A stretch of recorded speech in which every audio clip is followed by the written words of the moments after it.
नमस्कार दोस्तों, अभी आप स्क्रीन पर एक अजीबोगरीब पेंटिंग देख पा रहे होंगे जिसे मैंने ऑनलाइन बनाया है और इसे मैं ऑनलाइन ही बेचना चाहता हूँ। और साथ ही मैं ये भी दावा करता हूँ कि इस जैसी पेंटिंग पूरी दुनिया में और कोई नहीं है। ये यूनिक है, ये ऑनलाइन ही उपलब्ध है और इसका ओनर सिर्फ मैं हूँ जब तक कि मैं इसे नहीं बेचता।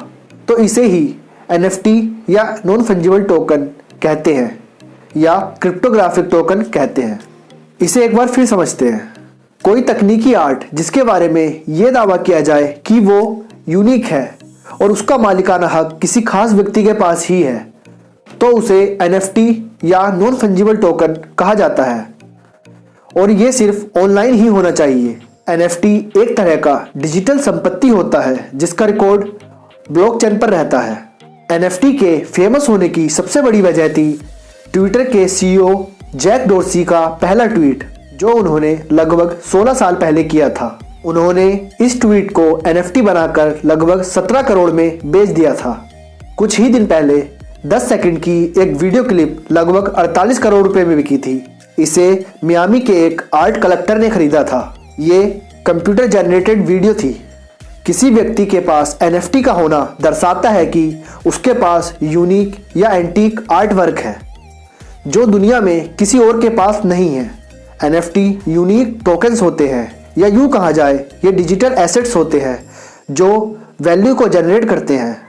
उदाहरण के तौर पर अगर दो लोगों के पास बिटकॉइन है तो वो आपस में एक्सचेंज कर सकते हैं क्योंकि इनकी कीमत बराबर होती है, जबकि NFT का लेन देन नहीं किया जा सकता क्योंकि ये यूनिक आर्ट पीस होते हैं और इनका हर टोकन भी अपने आप में यूनिक होता है। बिटकॉइन एक डिजिटल एसेट है जबकि NFT एक यूनिक डिजिटल एसेट है। इसके हर टोकन की वैल्यू भी यूनिक होती है। आसान भाषा में समझा जाए तो अगर किसी आर्ट वर्क को डिजिटल दुनिया में लाया जाए तो उसे NFT या नॉन फंजिबल टोकन कहा जाएगा। फंजिबल का अर्थ होता है अदला बदली या विनिमय योग्य। उदाहरण के लिए व्यापार में एक बिटकॉइन बदला जा सकता है दूसरे बिटकॉइन के लिए और आपके पास उसी मूल्य की बिल्कुल वही वस्तु होगी। इसी तरह नॉन फंजिबल का अर्थ होता है अपूरणीय। उदाहरण के लिए लियोनार्डो दा विंची द्वारा बनाई गई कलाकृति मोनालिसा, आपको इस उत्कृष्ट कृति की सटीक कॉपी मिल सकती है, लेकिन केवल वास्तविक कलाकृति ही मूल्य रखती है। मूल की कमी ही एक नॉन फंजिबल वस्तु को इतना मूल्यवान बनाती है। आमतौर पर लेन देन के भुगतानों को सत्यापित करने के लिए एक बैंक की आवश्यकता होती है। ठीक इसी तरह ब्लॉकचेन होता है। ब्लॉकचेन एक सार्वजनिक बही खाता है जहां सभी लेन देन के डेटा को विभिन्न कंप्यूटर्स द्वारा ब्लॉकचेन के रूप में संग्रहित किया जाता है और इसमें बैंकों की आवश्यकता नहीं पड़ती। इसलिए ब्लॉकचेन और भी खास बन जाता है।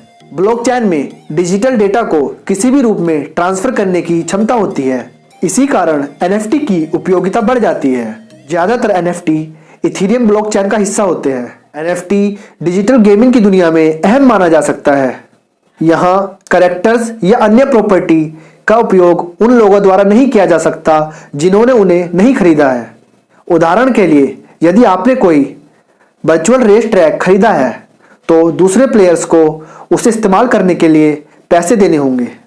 ऐसे में यह कहना गलत नहीं होगा कि गेमिंग की दुनिया में यह एक बड़ा मार्केट है। इंडिया में NFT का कॉन्सेप्ट बिल्कुल नया है। यहाँ पर इसे ट्रेंड पकड़ने में थोड़ा वक्त लग सकता है। NFT को भारत में लॉन्च करने के लिए क्रिप्टो एक्सचेंज पहली भारतीय कंपनी बनने की तैयारी में है जिसे डेजल नाम दिया जाएगा। तो बस दोस्तों, आज के लिए इतना ही। अगर वीडियो पसंद आई हो तो लाइक करें, अगर वीडियो इन्फॉर्मेटिव लगी हो तो दोस्तों के साथ शेयर करें और ऐसी ही वीडियो देखने के लिए चैनल को सब्सक्राइब करें। धन्यवाद। जय हिंद, जय भारत।